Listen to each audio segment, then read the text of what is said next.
Donc on va faire le premier exercice sur la fiche 1 de fonction holomorphe. Donc j'ai une fonction donc holomorphe sur U privé d'un point Z0. Donc c'est un holomorphe avec une singularité d'une forme ou une autre à Z0. Et on suppose que Z moins Z0 F de Z converge vers 0 quand Z tend vers Z0. De sorte que j'ai défini G de Z comme Z moins Z0 fois F de Z sur U privé de Z0 et G de Z0 est égal à 0 si Z est égal à 0. Alors G est holomorphe et continue sur U, et donc par le terme de lemme de Gorsatz amélioré, j'ai donc que G est holomorphe sur U privé de Z0, pardon, continue sur U, et donc est holomorphe par la lemme de Gorsatz amélioré sur U. Et donc je peux le développer en série entière. Proche de Z0, donc proche de Z0, j'ai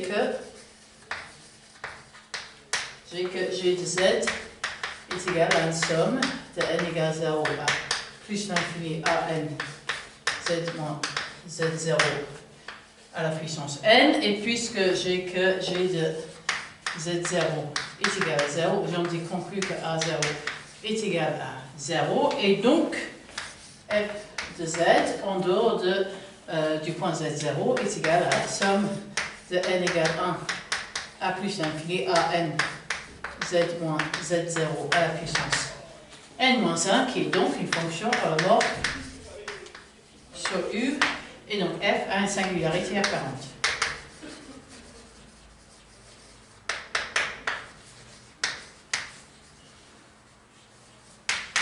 Ok.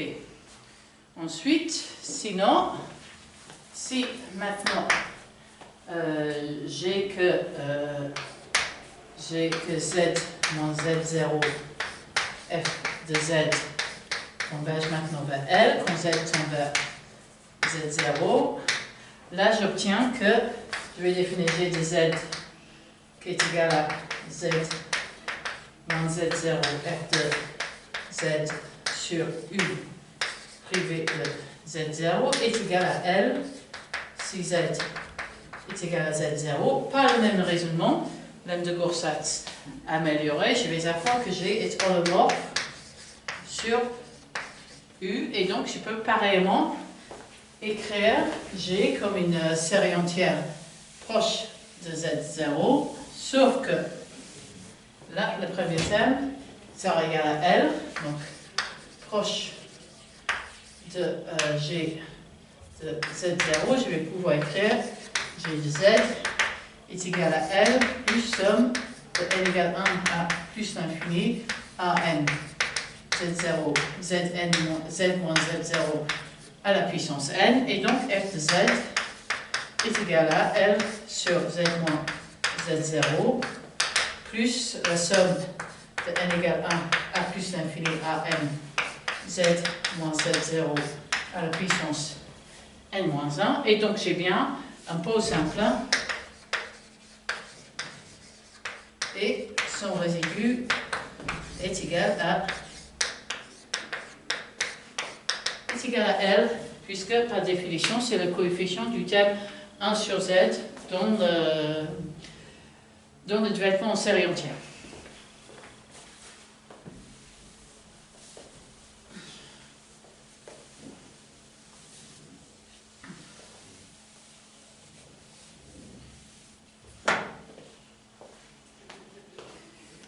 Ok, donc, deuxièmement, on suppose que Z0 est un pôle de F si seulement si F de Z va vers plus l'infini, donc Z0 pôle implique que F de Z s'écrit dans la forme G de Z divisé par Z moins Z0 à une puissance 7 en puissance m avec G holomorphe et G de Z0 différent de 0.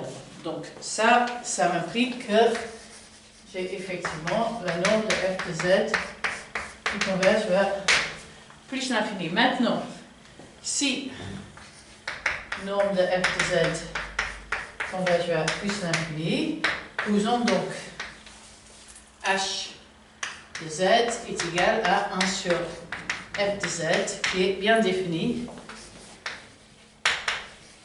sur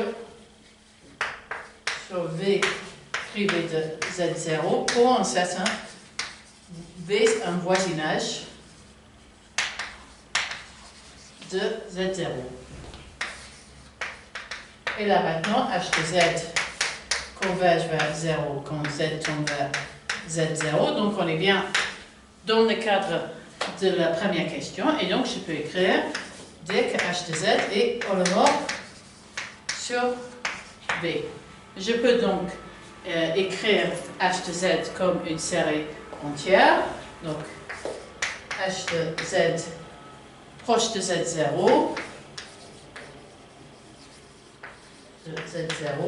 c'est une somme de n égale 0 à plus l'infini à n z moins z0 puissance m avec, donc, je vais commencer en 1 parce que je sais que A0 est égal à 0 parce que h de Z0 est égal à 0. Ok? Maintenant, je peux donc prendre un facteur, le premier facteur qui apparaît avec un coefficient non nul là-dedans va être m. Je peux donc écrire h de z est égal à z moins z0 puissance m multiplié par k de z, où k de z est holomorphe et tel que k de z0 différent de 0. J'ai donc 1 sur h de z qui est égal à f de z qui est égal à kz à la puissance moins 1 qui est bien holomorphe dans un voisinage de z0 divisé par z moins z0 à la puissance m, et donc f est un pôle. Z0 est un pôle. Ok, ensuite, on va faire le numéro 3. Donc là, je suppose que f a un pôle d'ordre. Donc c'est une puissance m ici. Donc, si j'ai z0 pôle d'ordre m, ça m'implique que z0 moins z0 à la puissance m fois k de z est égal à f de z, où k de z est quelque chose de holomorphe en z0 et sans ayant k z0 différent de 0, et donc j'ai bien f de z à la puissance fois z moins z0 à la puissance m converge vers k de z0 qui est différent de 0 quand z0, z converge vers z0 et, et ensuite si limite de z moins z0 puissance m f de z est égal à l différent de 0 implique que donc f de z fois z moins z0 s'étend holomorphiquement sur U avec en g de z tel que g de z0 est égal à L. Et donc, je peux écrire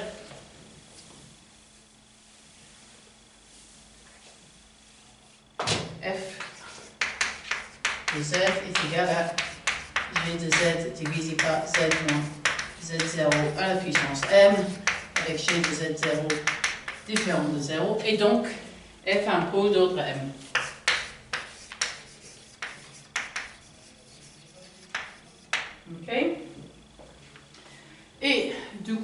là, on va pouvoir écrire que donc mon G de Z, c'est égal à la somme de n égale 0 à plus l'infini de a n z moins z0 à la puissance m, et le résidu de f en z0 va être a n moins 1. Okay. Et j'ai également que d par dz à la puissance m moins 1 de g de z converge quand n z tombe vers z0 vers c'est a m vers a m moins 1 multiplié par m moins 1 factoriel. Et c'est ce que je voulais.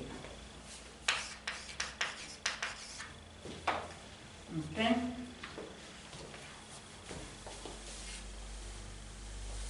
Donc, après,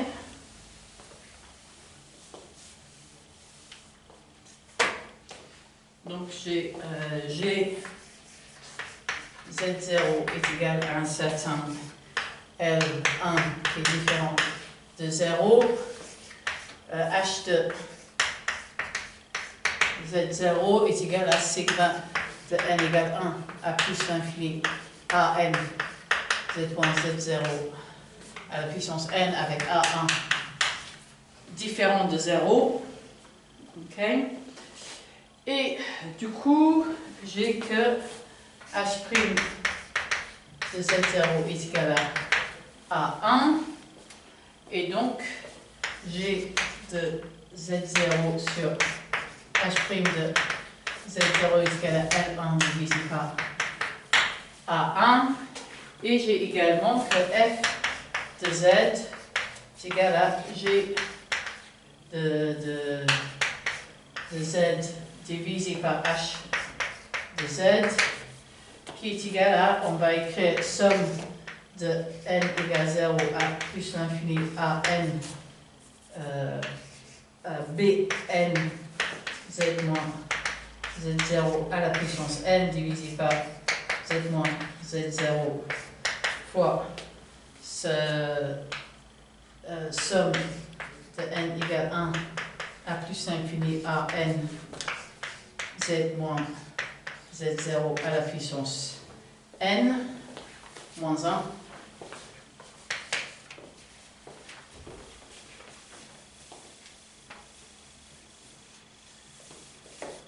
Ce qui est égal à 1 sur z moins z0 fois produit de n égale 0 à plus l'infini bn z moins z0 à la puissance n divisé par la somme de n égale 1 à plus l'infini a n z moins z0 à la puissance n moins 1. Ceci est holomorphe et divisible, égal donc à la somme de n égale 0 à plus l'infini de cn z moins z0 à la puissance n.